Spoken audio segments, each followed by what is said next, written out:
Valentine's week అని వస్తుంది. అసలు వ్యాలంటైన్స్ వీక్ అంటే మీరు ఏమనుకుంటున్నారు? వ్యాలంటైన్స్ వీక్ అంటే ఏముంది, పైసలు దెంగ పెట్టుకోవడంతో ఏం లేదు. ఎందుకని? ఎందుకేముంది, చాక్లెట్ డే, రోజ్ డే అని చెప్పి రోజు 100 రూపాయలు చొప్పున 7 రోజులకి 700 రూపాయలు.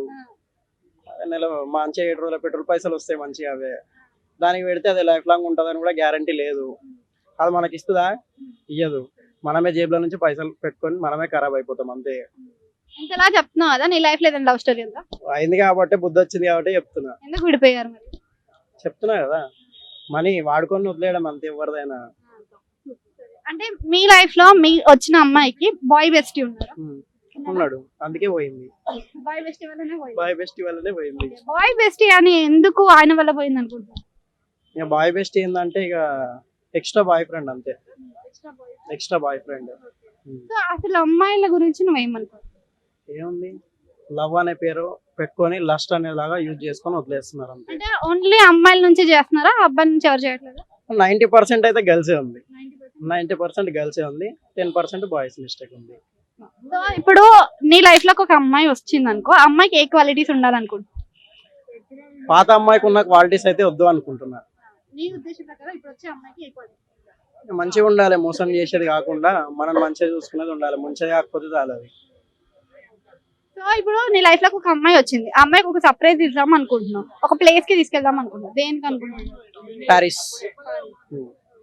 సో ఇప్పుడు నీకు ఒక అమ్మాయి వచ్చింది కదా, ఆ అమ్మాయికి అంటే పేరెంట్స్ లేరు, ఎవరు లేరు, అప్పుడు ఏం చేస్తావు? ఏం చేస్తాం, మా మమ్మీ డాడీ ఉంటారు కాబట్టి వాళ్ళని పేరెంట్స్ లా చూసుకోమని చెప్తాం. సో పెళ్ళైన తర్వాత మీకు వచ్చే గర్ల్ ఫ్రెండ్ కానీ వైఫ్ కానీ మనకి మీ అమ్మ నాన్న వద్దు, సెపరేట్ గా ఉందామని చెప్తుంది, అప్పుడు ఏం చేస్తాం? అమ్మాయి లేరు అందుకే ఇట్లా అలవాటు చేసుకున్నావు, నువ్వు వచ్చిన వాళ్ళనైనా మంచిగా చూసుకో అని చెప్తాం. అమ్మాయి లేరు కాబట్టి ఇట్లున్నావు కదా, వచ్చిన వాళ్ళనైనా అమ్మాయి లాగా అమ్మాయికి అమ్మ నాన్న ఉన్నారు, మన ఇద్దరికి వద్దు లేరని separate. చెప్పారు. ఆ అమ్మాయి వేరు, ఈ అమ్మాయి వేరు. నీకు ఇద్దరు ముగ్గురు అమ్మాయిలు వచ్చారు. బా. సరే ఇప్పుడు ముగ్గురు అమ్మాయిలు వచ్చారబ్బా, ముగ్గురు అమ్మాయిలు వచ్చి ఒకరు పెళ్లి చేసుకుందాం అంటారు, ఒకరు లవ్ చేసుకుందాం అంటారు, ఒకరు లవ్ చేయకపోదాం అంటారు. ఆ ముగ్గురు అమ్మాయిల్లో నువ్వు ఏ అమ్మాయికి ఎస్ చెప్తావు, ఎందుకు ఎస్ చెప్తావు? పెళ్లి చేసుకునే అమ్మాయికి ఏది చెప్తాము, ఎందుకు ఎస్ చెప్తావు? ఎందుకంటే మనతో లైఫ్ లాంగ్ ఉంటది కాబట్టి. మీ ఇంట్లో ఒప్పుకోకపోతే?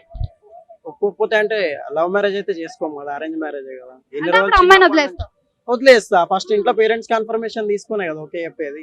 మరి పెళ్లి చేసుకుంటే ఇక్కడ మాట ఇచ్చావు. అవును, మీరు లవ్ మ్యారేజ్ అరేంజ్ మ్యారేజ్ అని అడగలేదు కదా. నేను అక్కడ అడగలేదు. ఒక అమ్మాయి లవ్ చేస్తాను అంటుంది, ఇంకొక అమ్మాయి మ్యారేజ్ చేసుకుంటా అంటుంది, ఇంకొక అమ్మాయి బయటికి పోయకపోదామని అంటుంది. సో నువ్వు మ్యారేజ్ అమ్మాయిని ఒప్పుకున్నావు కాబట్టి అమ్మాయికి మాట ఇచ్చినట్టే కదా. సో అమ్మాయిని ఎలా వదిలేస్తాను? పేరెంట్స్ కన్ఫర్మేషన్ లేదు, ఏది చెప్పలేము కదా, తర్వాత చెప్తామంటాం అంతే. మీరు క్లారిఫికేషన్ ఇవ్వలేదు కదా.